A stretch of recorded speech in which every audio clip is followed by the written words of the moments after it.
And I was in charge of about 30 women there working in the warehouse. No fraternizing. No. And I finally, they even gave me a buck sergeant rating, you know, which was kind of a rarity. And when did that occur? What? When did that occur? Oh, gee, I can't remember when it was.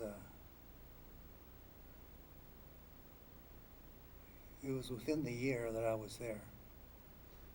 And so you were there in Texas at Camp Barkley from basically January, February. Yeah, we were Until there. when? We were there for a year, Mhm. and then that next year in February, we were told to go to Camp Shelby. So, Yeah. now tell me about your year there. You became a buck sergeant. Now, tell me the difference between a private and a buck sergeant.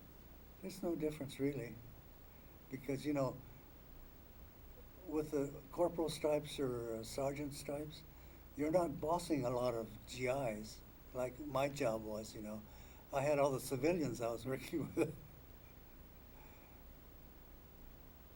So you couldn't order anybody around there, but they were civilians that worked for you. Yeah. And what was your job to do? What did they do? Well, I kept track of all the supplies that they went through the camp quartermaster. What kind of supplies would be the routines? Oh, everything, clothing, you know, all that type. Would you have ammunition and armaments all? No, there? we didn't do that. So you had trucks and things like that too? Yeah. Right. So everything that came through where they were assigned was done by your department? Mm-hmm. So now it's 1943. You're still in Texas. And what changed at that time in February? Well, you know, we just happened to get a notice in February 1, 1943, telling us to go to Camp Shelby, Mississippi. Actually, it was January 30th. And so they put me on there as in charge of there were 5 of us.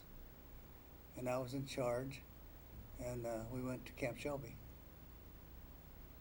And how did you get from Texas to Louisiana? From Mississippi? By train. Now, what was it like? Now, you're military, and you're going as a Japanese American with buck sergeant stripes on your shoulder and public transportation. What was it like those days? No change, different? No change, no difference. So people didn't look at you any differently? No. And so, but you were in charge now of the 4 other gentlemen. Yeah. Were they all sergeants also? Oh, no. There's a couple of corporals and privates. And so when you get to camp, where's Camp Shelby? Where would somebody say if you're looking on a map? It's Hattiesburg, Mississippi.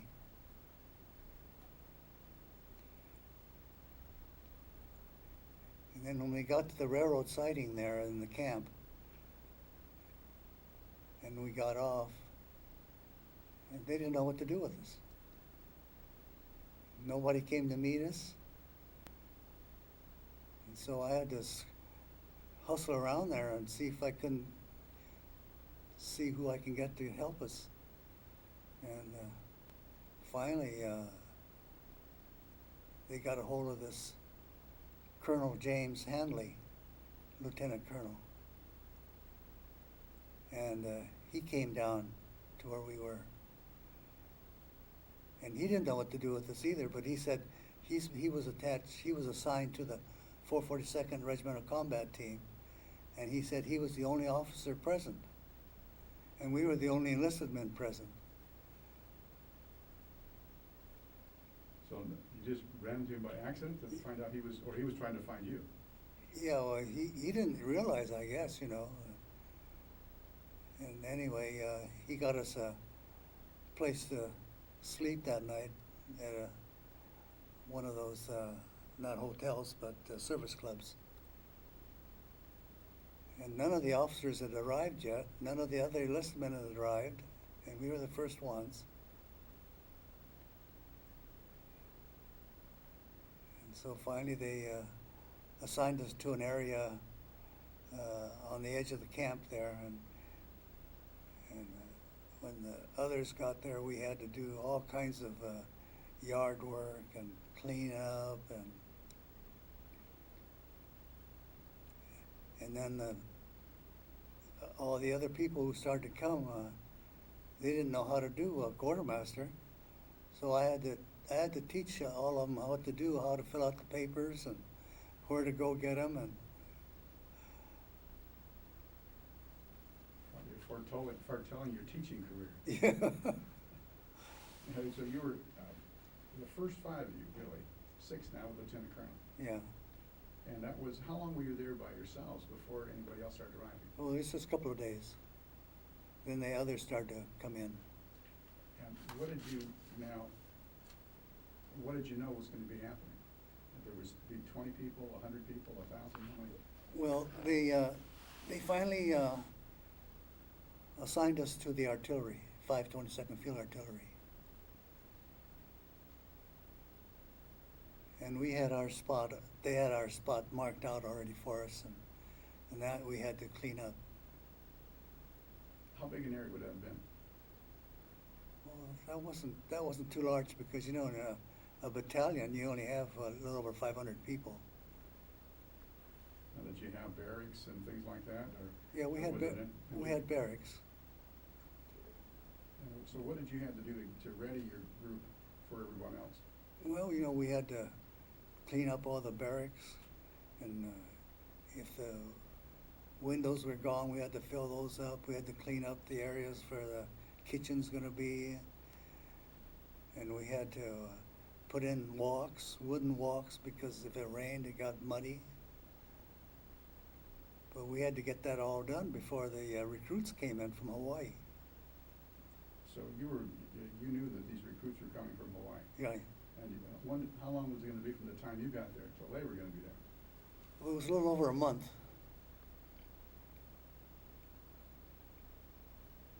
So tell me about your responsibilities now, and what did you do? What kind of things did you need to get this place in shape? Well, I had to go out there and get all those guys out there with their picks and shovels and hammers and get the place cleaned up. And if we needed things in the kitchen, we had to get those all put together. And if the windows in the barracks were broken, we had to get that finished and make sure they had wooden stoves. And it was a big job, you know. Most of the fellows didn't realize that they had to do all that. Because I'm sure that when you get sent to some camp like that, the place would be all finished and ready to go. But ours wasn't. There's weeds and dirt and everything else. And so you had to build the trees and everything. No, there were big trees there, but. Well, you had to bring, so you had to bring outhouses, or did they have bathrooms? How did it work? Yeah, they had bathrooms.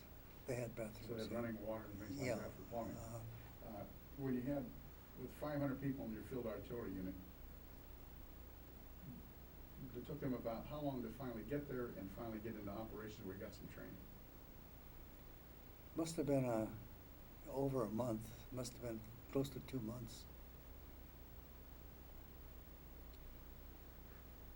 How would you explain the kind of training that you took, that you were involved in?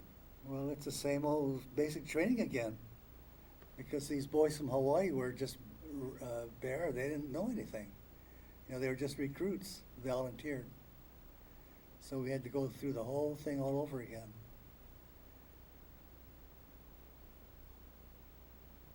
What kind of things were involved in the training?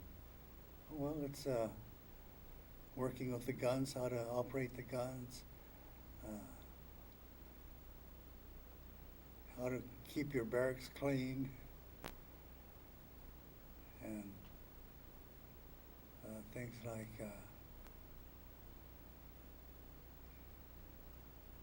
well, there's so many things, you know. We had to Like in our battery, it was the one that had the motors, cars, trucks, and we had to get those trained.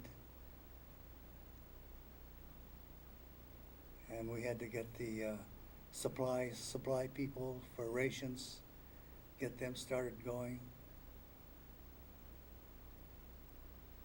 So you started from scratch. Yeah, we started from scratch.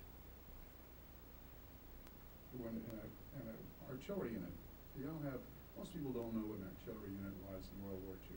What kind of armament did you have? Well, we had the 105 howitzers, and there are 4 howitzers to a battery, and there are 3 firing batteries, battery A, B, and C. And then you had the headquarters battery, which was did most of the paperwork. And like I was in the service battery, which took care of all the equipment, food, whatever. So with 3 batteries, with 4 howitzers to each battery. Mm-hmm. And so the training took place at that time. So you mentioned that nobody came through with any artillery background. No, well, they had some of the officers, well, all the officers were Caucasian, and they were all artillery trained. Yeah. I remember reading that most of the officers didn't feel that teaching, having minorities,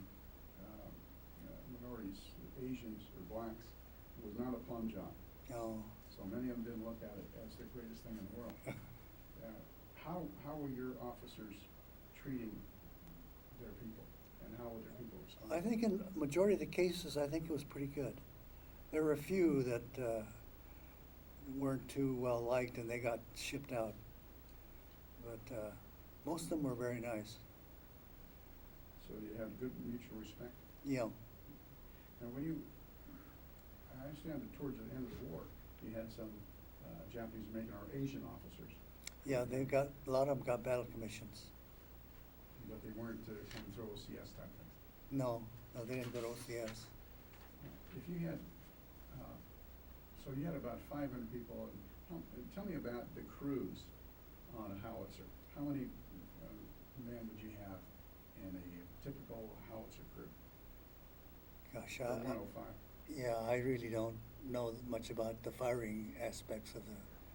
You had about 500 in your unit totally, that included transportation, food. Oh, everything. Family, everything. Yeah. And now, when you had your unit, now, how long were you in training at Camp Shelby? Well, let's see, we were there from May to August, September, I guess we trained. And then we were trained, and we'd go to maneuvers out in Louisiana and various places. And it wasn't until after late '43 that we got sent overseas or went to see, what was the name of that place in Maryland there? Can't remember the name. Before we went overseas. So you shipped from Camp Shelby to Maryland, and we were trained there for a while before you shipped overseas? Well, we weren't trained at all there. We just waited. Waited in the heat, humidity, high temperature. And when was that time of year? Well, that would have to be early '44, I think. And so you went from Maryland, and then you went overseas.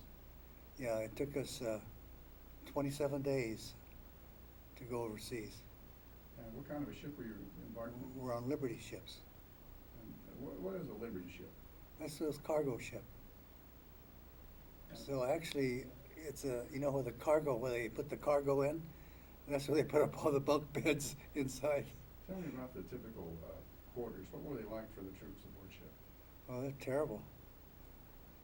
And the worst part of it is, the latrines were up on top, and we slept down in the hole, and if the water got rough, the latrines would overflow and come down, and you get that smell and you get seasick. Of course, a lot of them, I got seasick, but a lot of them, made it okay. I didn't, though. But. So what did you do aboard ship besides sit there?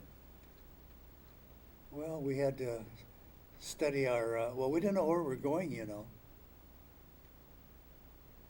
And they finally passed out the Italian handbooks.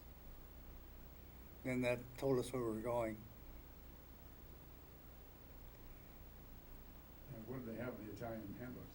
Oh, just words there so you can get along if you're in Italy, how to ask questions and where to go and what to do. And so when you were aboard ship, how long was it before they started giving this phrase books and started getting you practice? Well, they gave it to us quite early. And that, when you got to, this was in the spring or summer of '44? and this would have to be early '44. And so now you headed out to, where was your first debarkation? Where did you get off the ship? Oh, that was in the Mediterranean Sea at Port of Brindisi. That's there at the heel of Italy.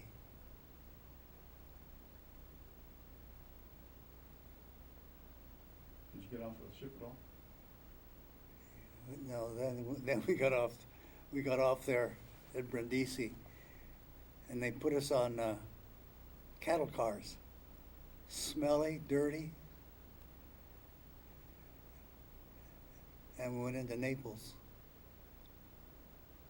So from Brindisi, which is a long way to Naples. It is. How long did it take you to get there? Just over a day, I guess, something. That's not just a couple miles. So you stayed in those cattle cars all that time? Yeah. Yeah, the smelly cars. Boy. So how many guys were assigned to cattle cars? I don't know. There's sure a bunch of us stacked in there. And so you also on the same train Mm-hmm. also had your artillery. Mm-hmm. So when you got to Naples, what happened there? Well, see, our guns were already shipped up there.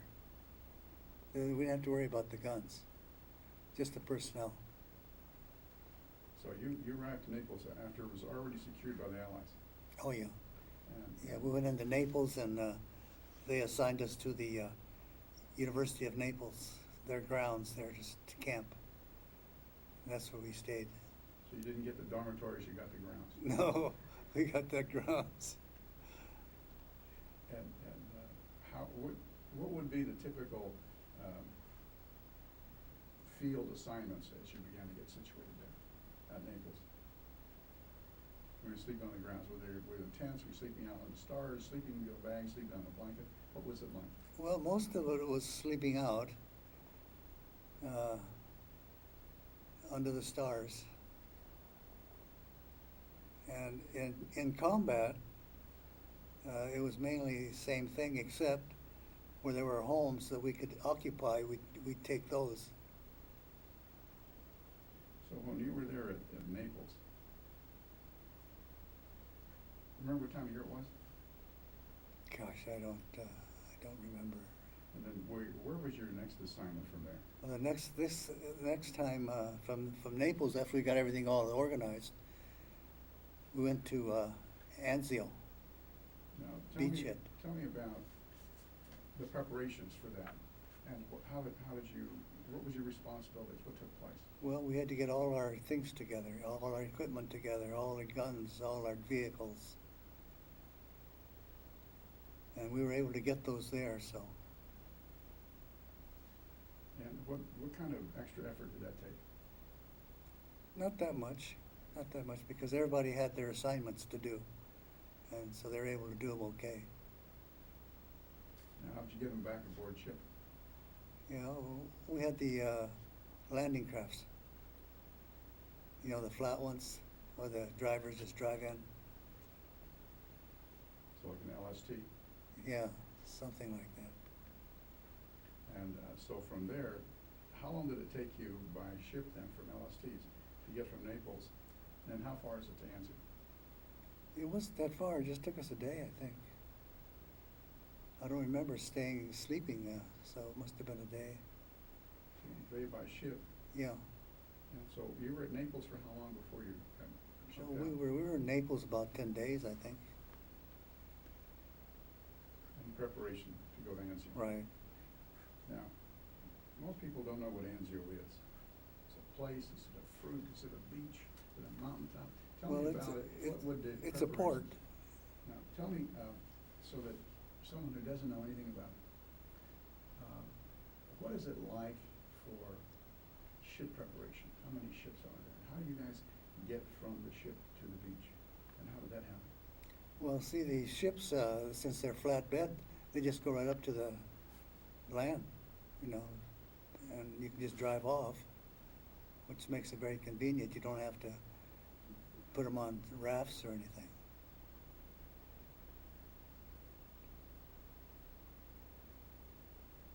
And Anzio there, you know, is a seaport. And actually, it's a seaport for Rome.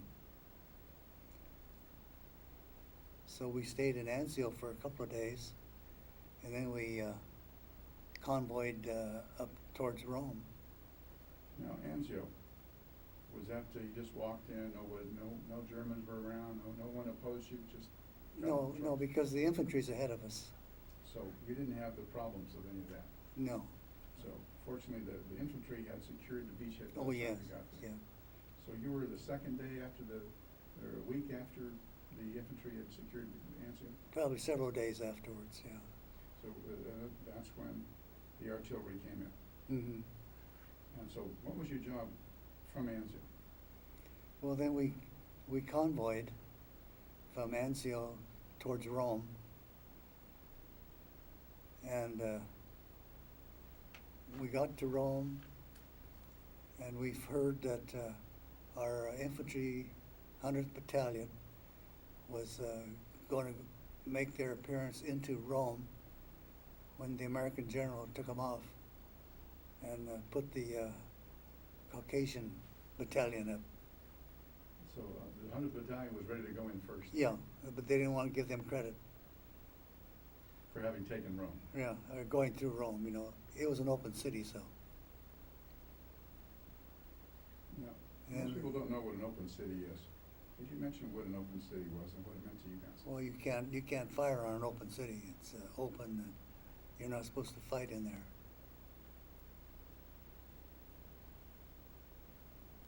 That means that the enemy pulled out, Oh, yeah, so they weren't defending the city. yeah, that's right. And so that there was no destruction of the city by either side then. Mm-hmm. Could you mention how, when you got to Rome, what was it, the 100th Battalion? Now tell me about the 100th Battalion and the makeup of the 442. Now it's a little different. We've been through training. Some of the guys are from the mainland, some are from Hawaii. Well, the 100 What was Battalion, that? 100 Battalion was an all Hawaii group. Now, They were the first ones to become a unit of Japanese Americans, and they were from Hawaii. And most of those fellows were all college students, and they were in the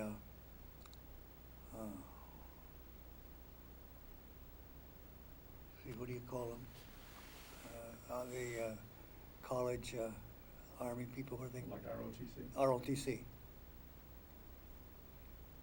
But what happened was that when the war broke out, they were taken off, and they couldn't be that, so they had to do a lot of fast talking and get a lot of support, and they said they'd do anything to get back in there and become a fighting unit. And eventually they did. I can't tell you how they did it, but I have notes to say that at home.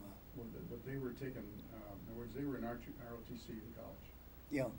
And when the war broke out, they were removed from ROTC? Uh-huh. They weren't allowed to stay in ROTC? No. Now, the 100th Battalion stayed together. Yeah, they stayed together. That's unusual. Why were they able to stay as a 100th Battalion?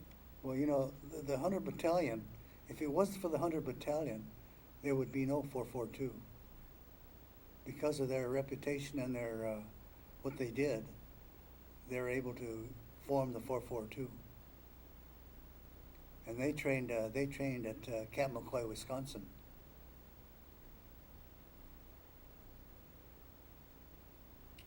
So while you were training Yeah, they were already gone overseas. They were attached to the 34th Division. So the 100th Battalion had separately deployed, Mm-hmm. and they'd gone overseas. When did they go? Well, they went way before us, so I can't remember when they went. So then, when did the 442 officially get established? With the 100th Battalion and the 522nd? Well, the 442 was the same as the 522, February 1st. 43. And the 100th was before that, so I And can't. when did the 100th get part of 442? Well, actually, that was when they went overseas. And they became the 1st Battalion of the 442nd. But people still don't like to consider them as a battalion of the 442nd. They want to be considered as the 100th Infantry Battalion, even today. So technically, they were the 1st Battalion of the 442. Yeah, no, yeah. But they were known independently. Were they allowed to keep their name as the 100th Battalion? Yeah. So that was an interesting part of that. Mm-hmm. Now, when we went, you went over. Now you were at Naples and you're heading towards Rome. Mm-hmm. Where's the 100th? They were fighting up there around Casino, I think, with the 34th Division, or even further north than that. So they were not attached to the 442 at the time. No, not then. And so when they were as a 100th Battalion, Japanese Americans from Hawaii. Mm-hmm. I don't think they were attached to the 442 until after Rome. I think after Rome they put them together. And that was part of the 442nd Regimental Command. Went through after the war in Hawaii. It's very interesting.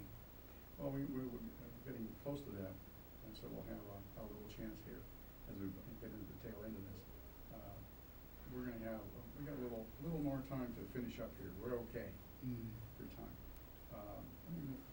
How would it feel? Huh? You okay, man? Yeah. Okay, and that's, so we're continuing at this point. Do we need to interrupt? Yeah. Cool. Okay. One of the things that I wanted to distinguish about the 100th Battalion that was brought to my attention, they were, had a unusual designation. Rather than ROTC at the college, they were part of like the National Guard, the Territorial Guard, yeah. Now, what is the, is that a distinction? Can you kind of distinguish? Well, I think that was after the ROTC. I think they begged to become a Territorial Guard. And that was after the war. So, Not before the war. no. Now, when they Because now, after the war, they were taking all their ranks completely away. And they had a hard time getting back in. In fact, they even volunteered to say they'd do without any rank or anything. after the war, after we've done that. Now, you said they were the 442 was formed right after Rome. The 100th had been at Casino. Yeah, after the 442 had made the name already in Italy. That's when they decided, well, we can trust those Japanese, so let's form a unit for them. And so that was, what time, what year was that? Well, that would have to be 43, I guess. 44? Late 43, 44, I think. And so, I think, what's his name, Assistant Secretary of State John McCoy was the one that was instrumental in getting him to form the 442nd.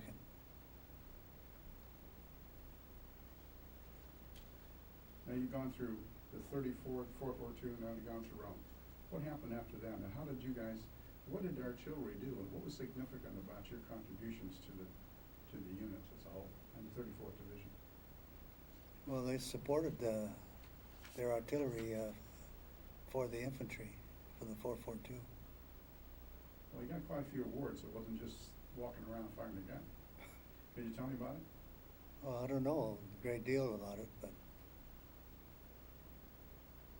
When you went from Rome, and you were going, where did the now new 442 Well, regional combat team? Yeah, we went up from Rome. We went north, and we got into combat near the town of Civitavecchia, and that's where we started our fighting. Could you tell me about that? Well, I don't know very much about the fighting because I've never in the fighting unit.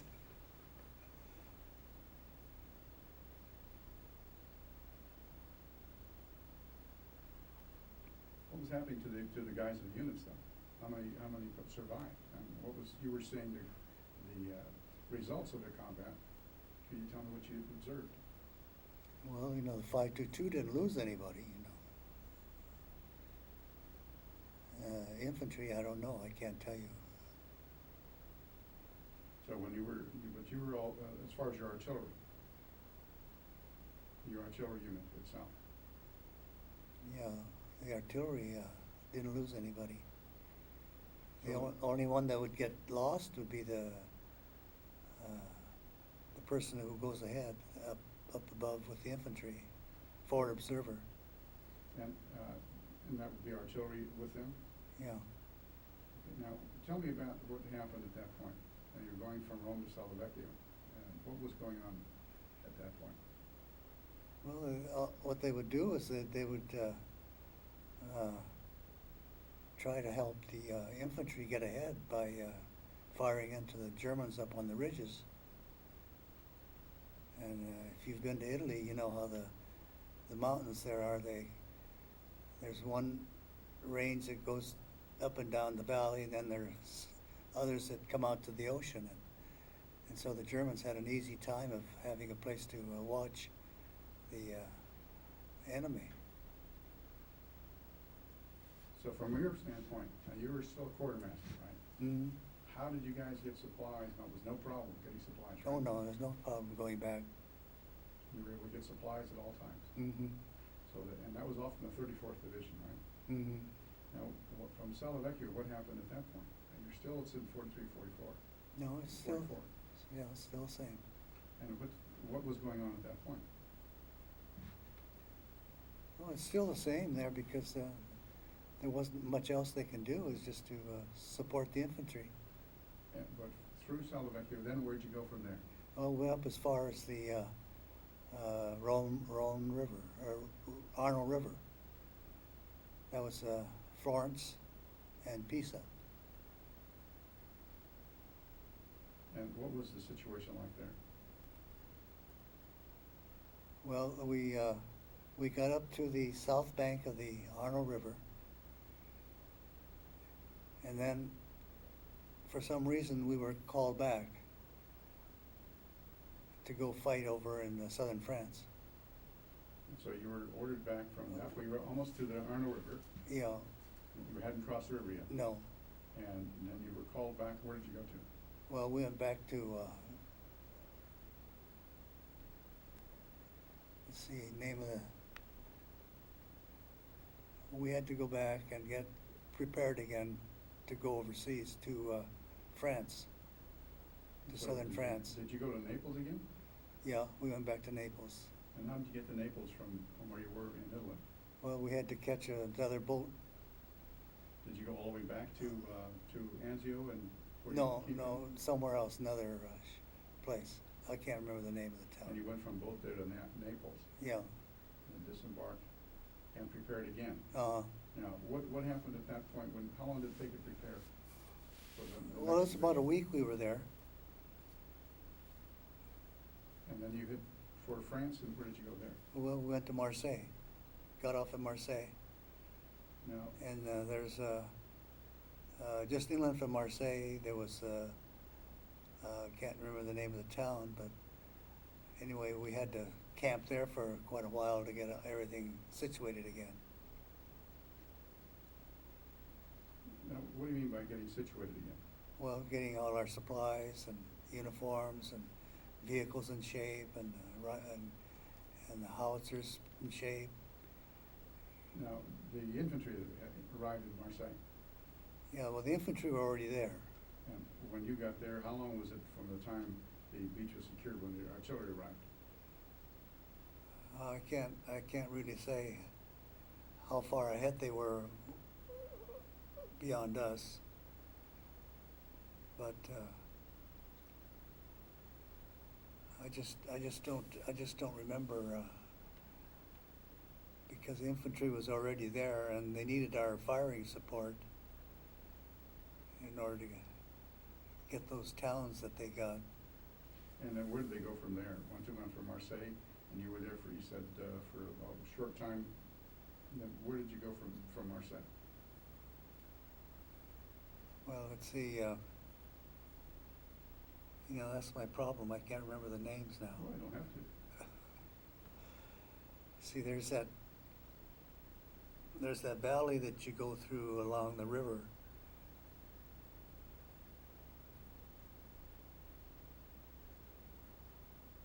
And what was the situation at that point? What was happening to the 442 and what was happening to the 34th Division? Well, they were trying to take this. There are two towns. Bruyères was one of them, and let's see, what was the other one?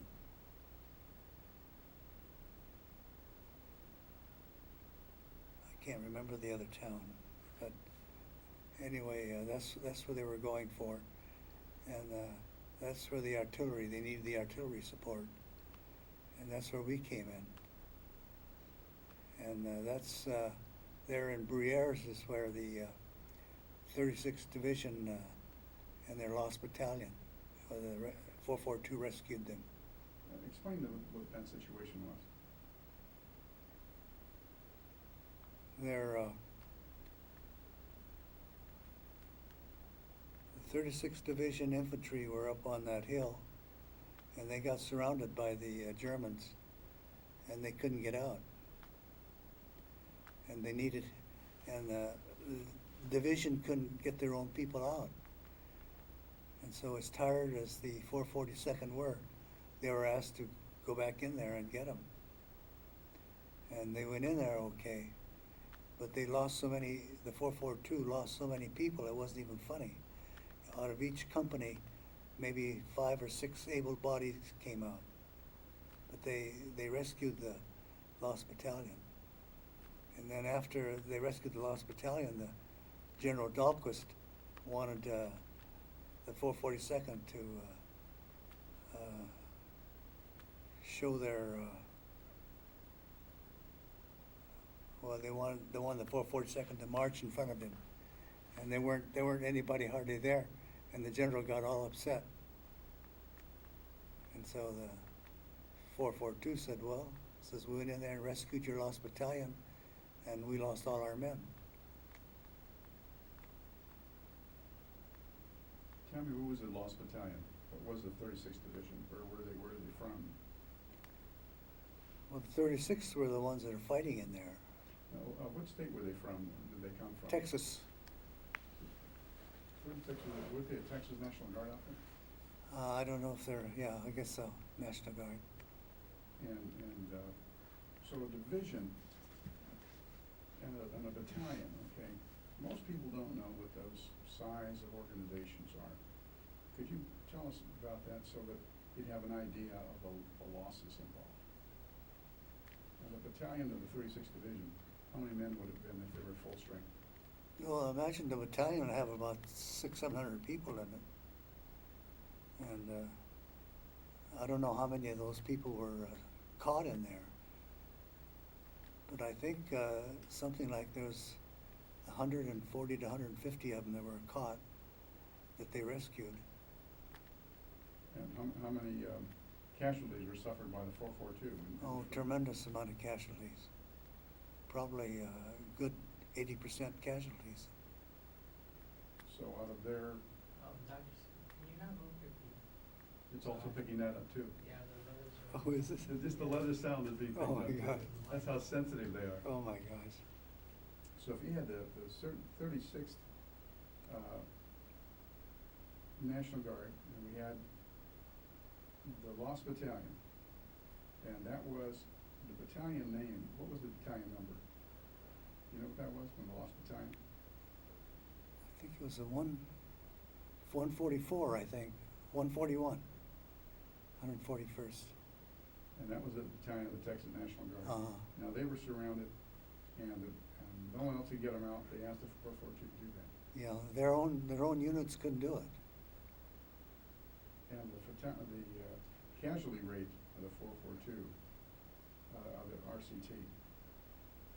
That was How tremendous. many people would be with full strength in the regimental combat teams at full strength?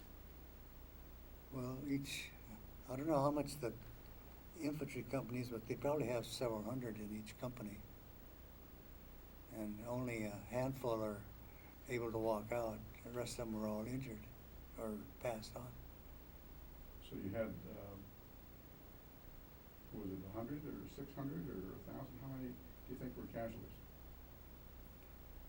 I can't remember, but I think they had over 600 casualties, maybe 700. And that was to get the 100 and some odd guys out. Yeah. So at that point, the lost battalion became a very important issue in 442 lore. Yes, it did. Could you mention why that became so important?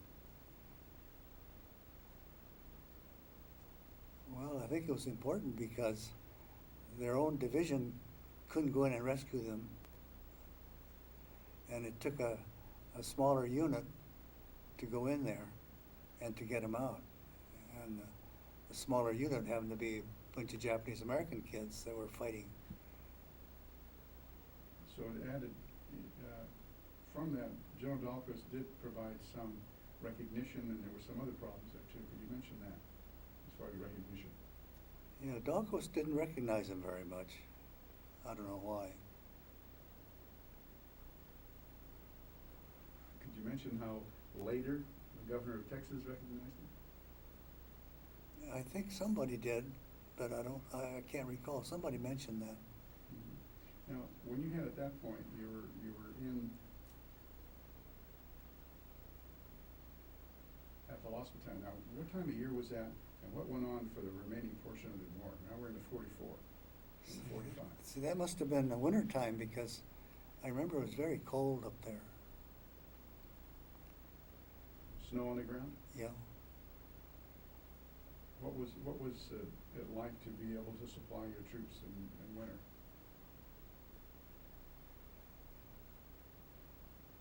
Yeah, I can't. Or if you just asked for something, it would just magically appear. Did you have to wait a month or scrounge around? How did you get supplies? Oh, well, you can get the supplies. There was no problem getting supplies. No. But it's getting the personnel that's the hard part when they're injured like that. So that. This is okay. Oh, the feet. That's right. So when you had personnel, and the units of the 442 were getting a rough time getting filled. Now the 100th is part of it.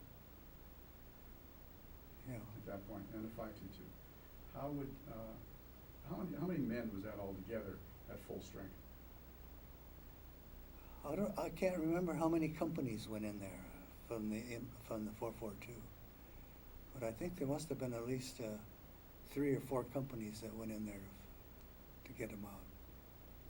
But if you were to add up the rosters before of the 100th, the 442 totally, including the 100 and the 522, how many total numbers would you have? Well, you'd have over 2,000. So it'd be a full strength of 2,000. And if you sent in the 100th battalion at that point, that was a tremendous number lost to the whole combat team. Oh yeah, absolutely. Could you give me an idea what that would be? Gosh, I really can't figure it out. If we had, now what happened after that portion of the lost battalion? How did you get them out? What was the difficulties? Why did they lose so many? Well, the lost battalion was surrounded by the Germans, and they had no way of getting the Germans out of there. And so what happened was that the infantry, the 442nd, they crawled up the mountain there all around and shot the Germans. That's the only way they could do it. It was all frontal assault. Otherwise, they couldn't. Now, when you had, from that point on, you wouldn't have had full strength. No. What happened to the unit after that point? No, after the Lost Battalion, what happened was that they pulled the combat team out, and they were sent down to southern France to guard the border between France and Italy. And that's where they tried to get their units together and get more people in. And so we spent 3 months down there getting built up again. It was almost, it wasn't R&R, but No, it was a time to replenish. just to regroup. Now, where did your replacements come from? Well, you know, they had replacements over here, you know, which were training, different, like in Florida there was one, and some other state there was some more Japanese American training. And I guess they shipped them over, and they shipped others that were in other units over there. So they still regrouped, and the replacements were all Japanese Americans. You know? And so, tremendous supply. Yeah. So that you were there till, now you were probably into the late winter, early spring of '45. Yeah. Oh, yeah. And what happened after that point? Well, after they got all strengthened up again, the infantry and the engineers and the band and the rest of them were all shipped back to Italy. And the artillery was separated. The 7th Army wanted the artillery to fight in Germany, so we got separated. We were no longer a single unit anymore. So artillery was separated, and you were assigned to what? We were assigned to the 7th Army. To the 7th Army. Who was commander of the 7th Army? Gosh, I don't know. And at that point, what division were you attached to? We were attached to so many divisions. So just wherever they needed you? Wherever they needed us. So that We might be with a division one day and division the next day, and we just went wherever they wanted us. And so you were backing everybody up? You know, with the artillery. And so you're still a 522? Mm-hmm. But you were attached, so you had so you were there, you were still in France? Where did you go, to Germany? Germany. So how did you get into Germany? Well, we crossed the Rhine River near Stuttgart. And was that already secured? Yeah, that had fallen. And then how did you cross the Rhine River there? Was that pontoon bridge? Was that bridge still operational? It was pontoon bridge. Yeah. And so you brought your artillery aboard on pontoons. Mm-hmm. So you went into Germany from there. Yeah. From France into Germany. Uh-huh. And what is happening at that point?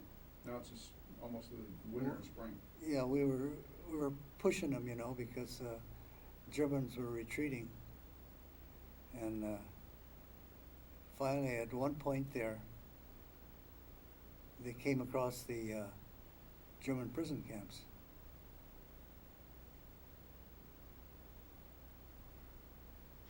And that's where the 522 opened up one of the gates anyway of gee, what's the matter with me? I can't think. Is that Dachau? Dachau. And Dachau was where? That's Dachau. There is let's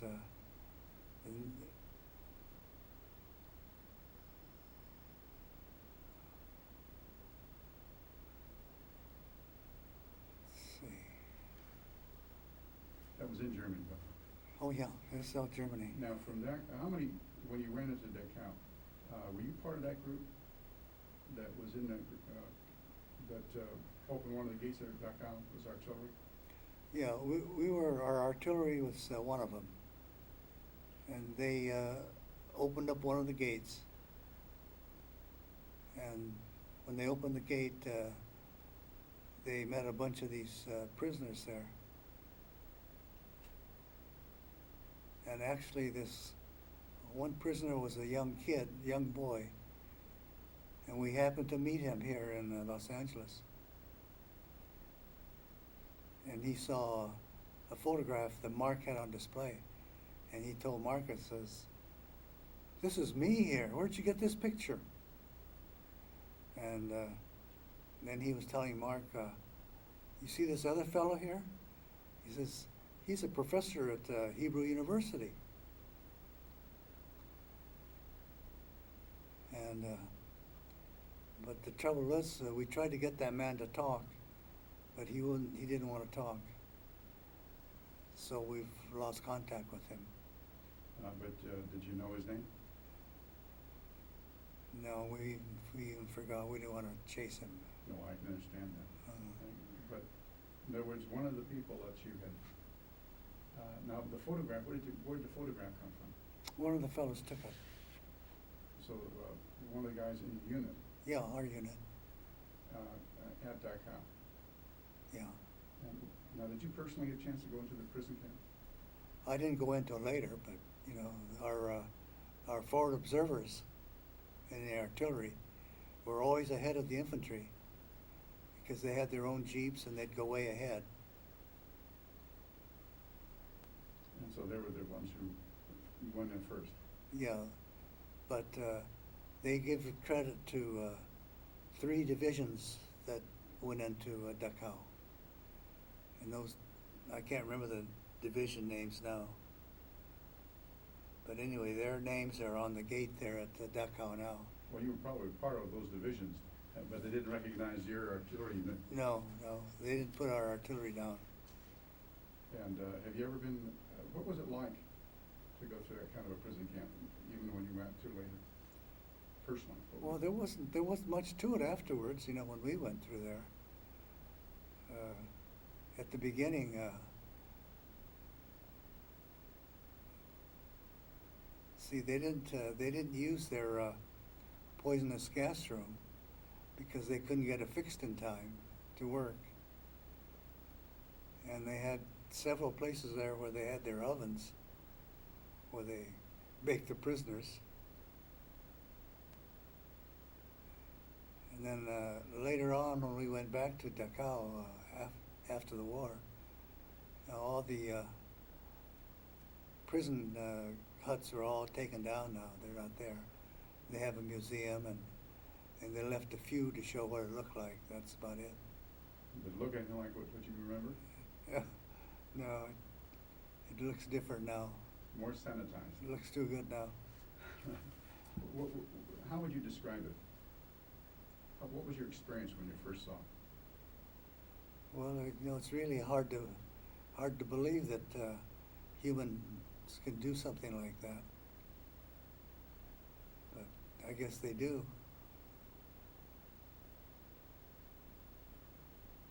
And when you were there, did you have a chance to see some of the prisoners themselves? No, we didn't. Well, we saw them, you know, on the road walking away, but that's about it. What did they look like? Oh, they were just thin and emaciated and not much clothing and pretty sad.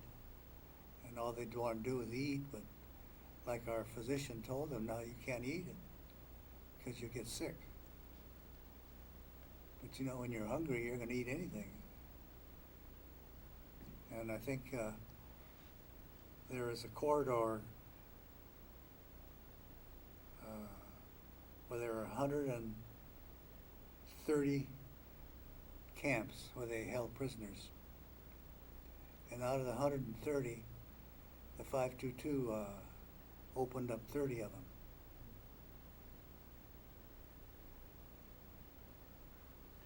But never been given even partial credit for those. Yeah. Now, what happened after you went to TAKAO? You're in Germany proper. This was in spring? That was in the spring of '45? Yeah, I think so, yeah. What was happening after that? Because we had a very rough time at that point. Could you give me an example of what was going on? Well, all we did was just push ahead, follow the prisoners, and that took you almost to Koenigsee. But by the time we got there, you know, most of them were liberated, and So there was as the Germans retreated, they left the prisoners. oh yeah, Germans are gone. And so where did you end up the war?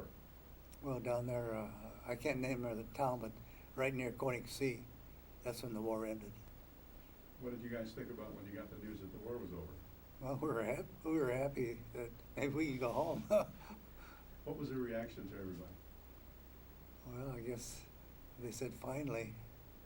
They said the war's over. And I guess they were all happy that it was over. How did they, what did they actually do?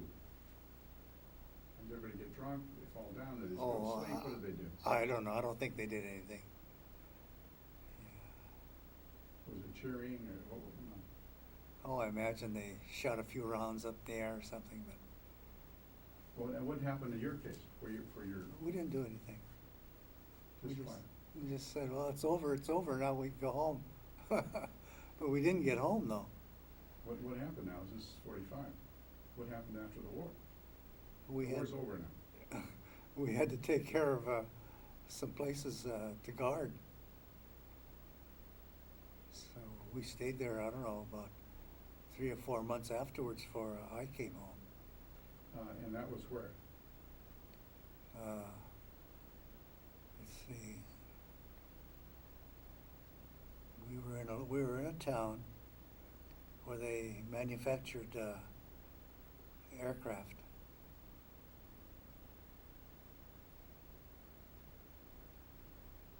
But there really wasn't anything that you have to worry about, you know. So your occupation now, when you were doing there, did you became guards and you were artillery? No, we just watched the place. That's all we did, you know. So what happened? Did you stay on, was there a base or a town, or what happened now that the war's over? What happened to your relationship with Germans, and what situation? Well, there were no Germans there now. They're all gone, the army people. The civilians is the only one we took care of. And What were the Germans like? How did they respond to the military? well, they were fine. They didn't give us any trouble. I guess a lot of them didn't like it, you know.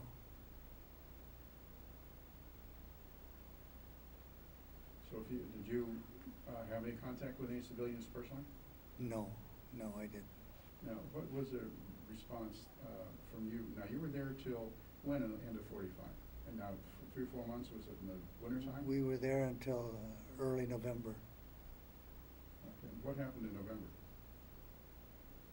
Well, in November, you see, the GIs who had long term in the service,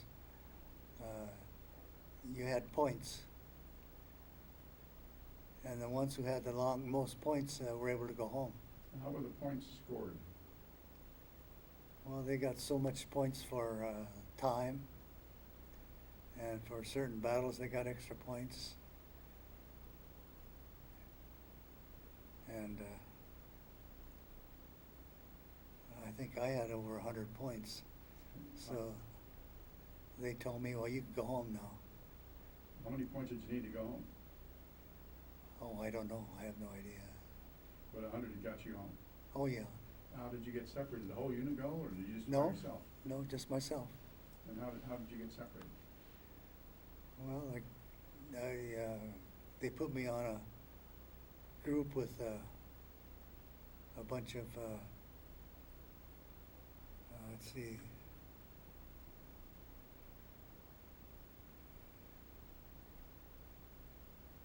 well, you know, I can't even remember the name of the group that I was with. It's written down there, but Did you were you on a train or truck transport? No, truck. You were on a train? truck, On a truck? yeah, And you went from where you were till, where did you go? to France, to the point of, let's see, what was the point of embarkation? you recall where it was that you shipped you out? Yeah. The name of the city? No, there was all those cigarette camps. All those camps are named after cigarettes. French cigarettes.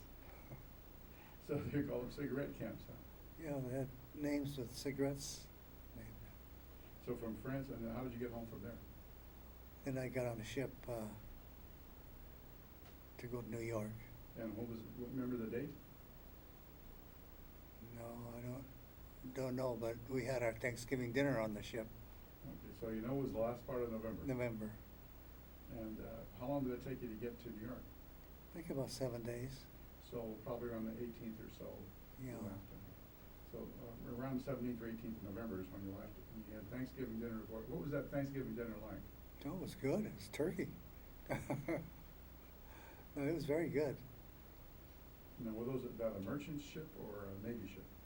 No, it was a regular passenger ship. It's a liner. So did you have four bunks per section? How did you come home? In your stateroom or? I had a private room. What was the private room like compared to when you went over? Oh gosh, there's no comparison. Compare the two. Well, you're by yourself and you have a nice bed and you have a place to wash and everything else. So it's terrific. What was that like in the relationship? Contrast that with the. Well, the other one, you know, when we went over, my gosh, there, how many bunks? About 6 or 7 bunks lined up, one after another, and then, in order to get out of bed, it's a problem. And then to go to the bathroom, you had to climb up the stairs, clear up to the top. And there's just no comparison. How many were in a room, the size of what you had as by yourself on the way back? Well, there wasn't. Just a couple of others, not in the same room. No, but I mean, when you were in the transport, if you took the equivalent space, and the equivalent space that you came home in, how many people would have been in that room? Not many. If there was in the troop transport, I'm not making myself clear, but in the troop transport, We had our whole unit in there. How many people in the unit then? We probably had 100 people down in there. In that one compartment? Yeah. Okay, so so it was very different. That's what I was trying to. Oh, it's completely different. Yeah. So I'm trying to get that. Now, if you had, so you came back to New York. Now, where did? Yeah, we went up the Hudson River. When we came into New York, and it was foggy, you couldn't even see the Statue of Liberty. And we went up the river to Camp Shanks. And that's where they got us off. So you didn't get disembarked into town? No. Not there. But before we got off, you know, these volunteers came around and gave us milk to drink, and that was a mistake I made. How long has it been since you had milk? I didn't have any overseas. So everybody was running. Everybody got sick. How much milk did it take you to get sick? Not much, just a glass. So everybody got sick from that point. So Yeah. what happened, now this is Thanksgiving, the end of November. Yeah. And so what happened after that point? Well, I went to Camp Shanks, and then we got a train, and I went to Camp McCoy, Wisconsin. And there I got my discharge on December the 2nd. And then I went to, after my discharge, I went to Minneapolis. And So Camp McCoy is where the 100th is being trained. Yeah, that's right. They were trained, and so that's where you were discharged. Yeah, because they're the closest fort to Minneapolis. So why was Minneapolis the place that you Well, wanted to get discharged? that's where my girlfriend was. Now, tell me about that. Now, that's why you wanted to get discharged there rather than California. Yeah, well, she was there, and I was going to go on to school, and it would have been nice if I could have, but I couldn't. They wouldn't allow non-residents to go to school. Maybe in a couple of years, but I couldn't wait on that long. So I had to leave Twin Cities and come out to California. Now, when you went, this was the first of December, first week in December. Yeah. Before Christmas. Uh, And you'd already applied to school? oh yeah, I've applied but turned down. But you applied at the same time that you were getting discharged, in the same week? No, I applied when I went to Minnesota University. No, what I mean is, when you, Camp McCoy, is that when you applied to go to school at Minneapolis? No, I didn't just get my discharge. 'Cause I didn't have any forms or anything to send in. So when you went to Minneapolis is when you applied? Yeah. Okay, in that first week. And so from there, you were, first week of December, and you couldn't go to school there. And it's before Christmas. So how'd you get home? Well, I got the train, came home. I stayed there about a week, and then I caught the train and came back to Los Angeles. And then I stayed at my girlfriend's parents' home in Long Beach. And that's So- why I went to Long Beach City College. Tell me what it was like. What was LA? How did it look to you now that you'd come back? Now you left in 41. Well, I tell you, LA isn't like what it is today. What was it like then, in the contrast? You were gone 4 years. Yeah. What was it like? Well, you know, see, in those days, Royal Seco was the only freeway. And the rest of the streets were narrow, thin, and the buildings, the City Hall was the tallest building in LA. And well, just not like the city like it is today. How much did it change in the 4 years that you had been gone? Well, I didn't know Los Angeles that well because I never used to go to Los Angeles. Just the time when I got drafted is when I went to Los Angeles. Did you go back to Ventura after you got home? Yeah, I went up there for a visit, but Had they changed much? no. I didn't have a car, so you know, you can't be running around. So when you went to Long Beach, now you went to Long Beach City College when you got Mhm. back. Now you're a civilian, Mm-hmm. and you're living in Long Beach with your girlfriend's parents. Mm-hmm. And your girlfriend is still in Minneapolis? Mm-hmm. Yeah, she stayed there until she finished college. And then she went to Stanford to do her internship, Stanford Lane Hospital. So you were apart for all that period of time. Yeah. So what was Long Beach City College like? Now you went back now, here you're a veteran. And what was your rank when you finally got out of the Army? First sergeant. You were first sergeant. Now first sergeant, most people don't know what that means. What's a first sergeant? Oh, I don't know. He's the sergeant in charge of personnel. So the first sergeant, you were in charge of all personnel. And that was for personnel for what? For the enlisted men. But for the entire For artillery unit? for the battery. Okay, so that was for battery, the headquarters? Service battery.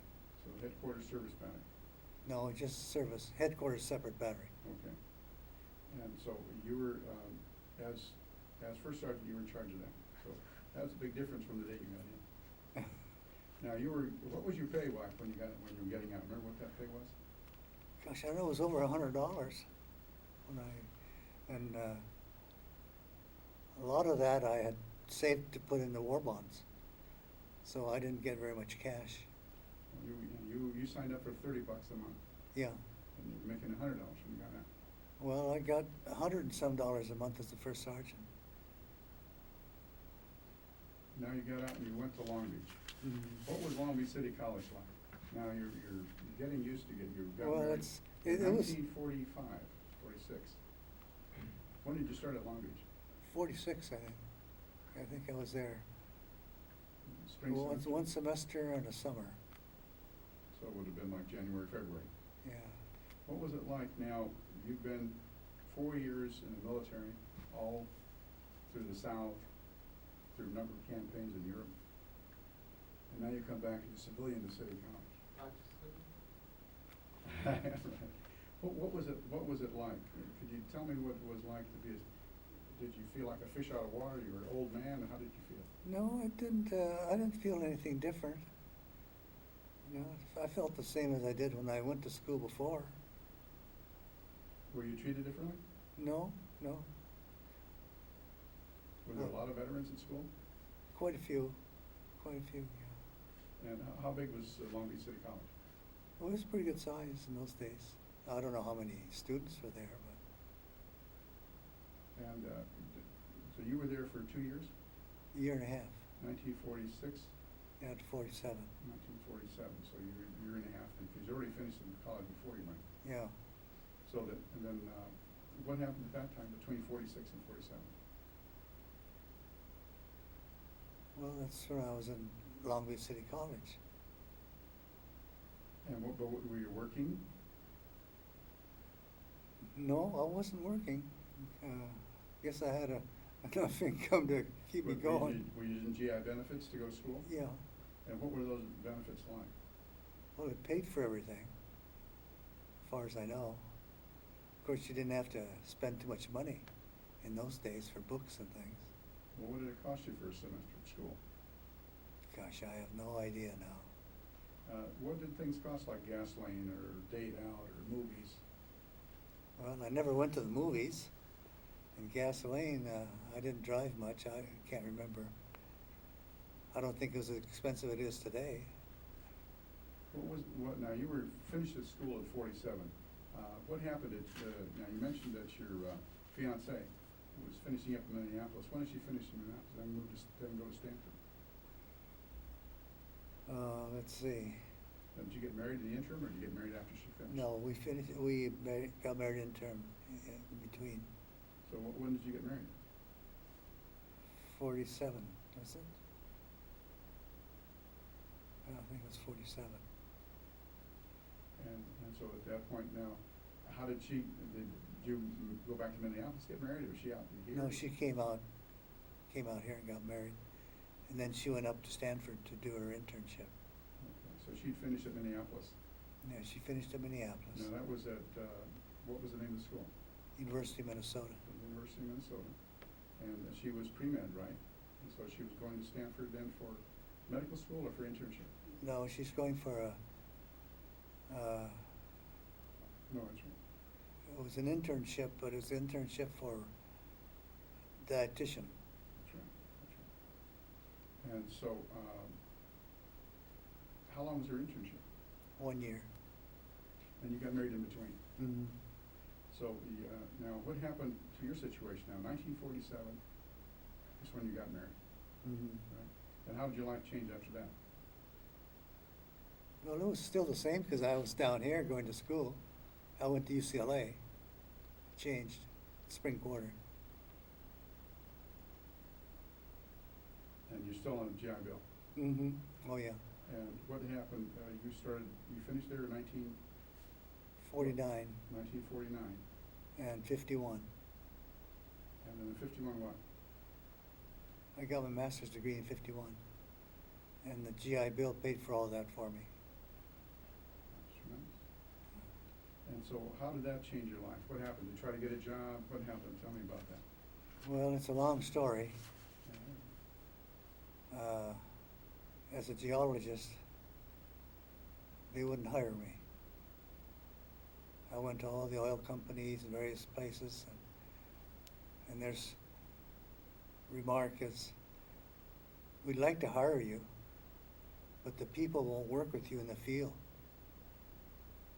They said that, or they didn't know that? No, they said that. That's what they said, told me. And Finally, then- when I kept saying that all along, I said, there must be something wrong. There must be prejudice. So I went back to school, and I talked to the professors. And I guess the professors got kind of irritated and mad about it. So they opened up a job for me in the department as a museum technician. Now, you were in geology as your major, Yeah. and so you were a museum technician. And how did that change your life? Well, that's what made me today. Yeah. Tell me about what you did. Well, actually, this man that really put me in there was Dr. Papineau, Willis Parkinson Papineau. And he was a paleontologist. He worked with fossils. And so he got me to preparing fossils in the lab. And that's how I became a paleontologist too. So it was Dr. Papineau who opened the door for you. Yeah. So he mentored you? Yeah. And how, so you chose paleontology also? Mm-hmm. But even though your master's was in geology? Well, actually, master's was in paleo, I guess. And what happened? Now you were working as a lab technician first. How did that change now as you started to work in the lab and become a paleontologist? How did that change your career? What kind of jobs did you have? It didn't change anything. It was the same. Went right through. What kind of jobs did you have though? Well, it's a matter of preparing fossils, cleaning them, and getting the collections together, and even to a point where I learned how to do photography of fossils.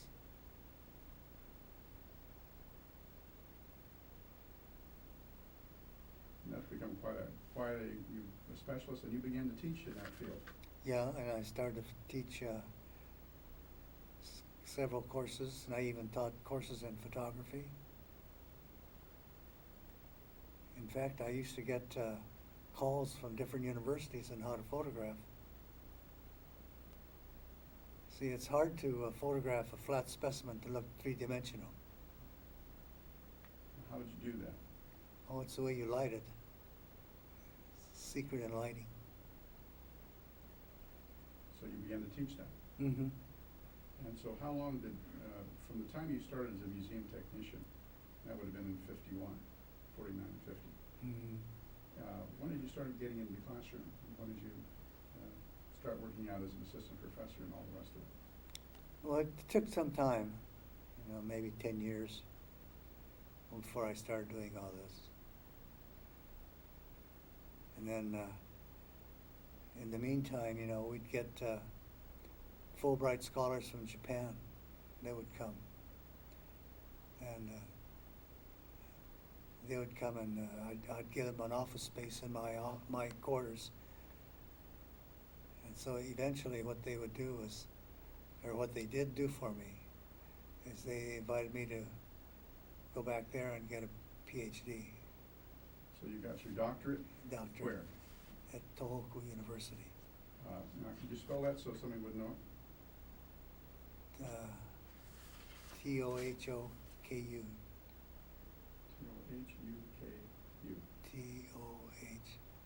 Tohoku. Oh, Tohoku. Tohoku. And where was Tohoku University? It's in Sendai. In Sendai, Japan. And so you went there for your doctorate. And what was the doctorate in? It's in paleontology. So you went to Japan. Were the classes in Japanese? Well, actually, all I had to do was write the paper and defend it. And I defended the paper in Japanese and English. And what was your treatise? Well, it was on the Middle Miocene, the Santa Monica Mountains. So you became quite a specialist in the Santa Monica Mountains, didn't you? Yeah. And you were running tours and all that kind of stuff too. Well, I used to, but I don't anymore. There's some other guys doing that now. And so tell me about the uniqueness of the Santa Monica Mountains as far as paleontology is concerned. Well, there's a certain place there where I go. They have a tremendous amount of well-preserved faunas that you don't find elsewhere. And so because of that, all the clubs, all the scouts, and they all go up there and collect fossils. And this is in the old Topeka Canyon Road. Off the road, isn't it? Yeah. Yeah, I went It's there. on the hill there. I went there as a geology class myself in college. Did you? And I didn't realize that you had developed that. Oh. So your research is what opened up that study, the development in the Santa Monica Mountains. Well, not exactly, but that's why a lot of them go out there and collect. In fact, I'm trying to get this paper finished to publish on the Topanga fossils. I've got 2 people helping me now doing it, so I can't do it by myself anymore. And so you come from a farm boy in Ventura Yeah, to an author in paleontology. yeah. That's quite a space in a lifetime. Oh, I guess, I don't know. And you taught at UCLA for how long? Teaching, I don't know how long, but I worked there for 38 years. And from 19? It's from 49 to, let's see, what would it be, 80 something, 88, 89 somewhere. And so you worked for UCLA in all those years, and all in the paleontology department? Mm-hmm. And that was the Department of Paleontology or the Science Department? I didn't know. No, it's in geology. It's in the geology department. Now it's called Earth and Space Sciences. But they don't do very much paleontology anymore. Since I left, they've gone downhill. Well, you had quite a following. Yeah, I had quite a few people. If you were to look back today and think about this time, these 4 years that you spent, if there was no war, and there'd been no Japan, no Germany, no World War II, do you think you would have been a different person? You might have done something differently instead of ending up in paleontology? Probably. I think the war steered me to the way I am today. I don't think I would have done that otherwise. I don't know what I'd have been doing. Maybe I'd been a produce merchant or something. So it steered you differently. Now, one of the things you have a cap on, and you have your bow there. And could you tell me about some of the things on your cap? What do you have on your cap? Which Could you one? show- On your cap. Could you show me that? Could you take it off and show me that? What do those things stand for? This is my private pin, my own pin. And this shows you the geologic pick across here. It shows you the Japan-American flag. And it shows you a trilobite on here, a fossil trilobite. And the reason I had this made is because when you take trips to Japan, you have to take a gift. And so these things take up very little space. You stick them in your pocket and you can hand them out. That's like a business card. Yeah, sort of. And this UCLA pin now, I happen to be in the Twin Cities, and I was in an antique store, and I saw this. This is an old antique here, real old one. You can't find these anymore. So I picked it up. Well, what does it have on it? UCLA. But it's an old and you found it in Minneapolis. Yeah, I found it in Minneapolis. And then tell me about the others. And this is our 522 cross cannons, our pin. For the artillery. Mm-hmm. And this one here is a map of California with our 442 emblem, the hand of the torch. And it says 442 on top, and the bottom says 522 with Los Angeles. And we gave this out to our reunion this last year. And this one is, we had a violin recital. This boy from Japan. And when the people all came, I had these made and I gave it to them. But this boy he was 8 years old when he came, and he got sick. And he was in UCLA hospital for 3 months. And he finally got over it, but he became blind. But he plays the violin. And he's probably one of the finest violinists now in Japan. And he's 20 years old. He came here on the 20th anniversary. How did you get to know him? Well, my wife took care of him at the hospital, UCLA. And of course, I took care of him too, you know, running him back and forth at different places. So you're still friends? Oh, yes. Tell me about the embroidery on the cap. This? The embroidery itself, it's on the, Oh, I don't know what this is all about. no, I mean on the design of the 442. And what those symbols stand Oh, for. this here? Yes, ma'am. Yes, sir. No, this is for 522nd Field Artillery Battalion here. And this is Go for Broke, our motto. Now, a lot of people have heard that term. Tell me what go for broke means. Give it all you got. And this is the cross cannon. And there's 442 and RCT in the middle. And our logo here. And this is our other combat team logo. Now, you have your bolo here, and that's the symbol. That's a symbol. Tell me what that stands for. Well, I really don't know what it really stands for, but I guess it's supposed to say, give it all you got. And what is it portrayed? I can't see the, Which? on the bolo. Here? Yes, sir. It's the same thing. It doesn't say. That's the torch. Yeah. And the torch symbolizes. Mm-hmm. And so you wear that as a symbol of your participation. Yeah, well, I do this because, you know, our veterans are worthless as far as I'm concerned. They don't go out and tell people what they did or anything else. And so I'm about the only one that goes out wearing things like this to show people that we had a combat team in the war and what we did. And I'll tell you, it's surprising how many people see it. Because when I go to the Middle West, and I'll be walking around, they look at it, and they say, oh, it says, you know, it says my dad fought with you guys, and this and that.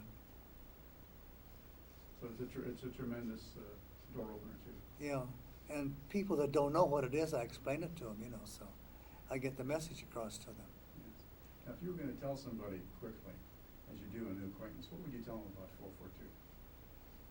Well, I just tell them that this was an all-Japanese-American combat team that was formed during the war. And tell them what happened to the parents and how they were interned in camps. And tell them that they were in camp too, and that they went out and volunteered to fight for their rights. That's one of the things we didn't talk about earlier. How many of those members of the 522, of the 100th, total 442, came out of the camps? I don't know how many came out of the camps. I don't think as many as you think they did. Because like our cadre and the 522 were all pre-war people that were drafted like me.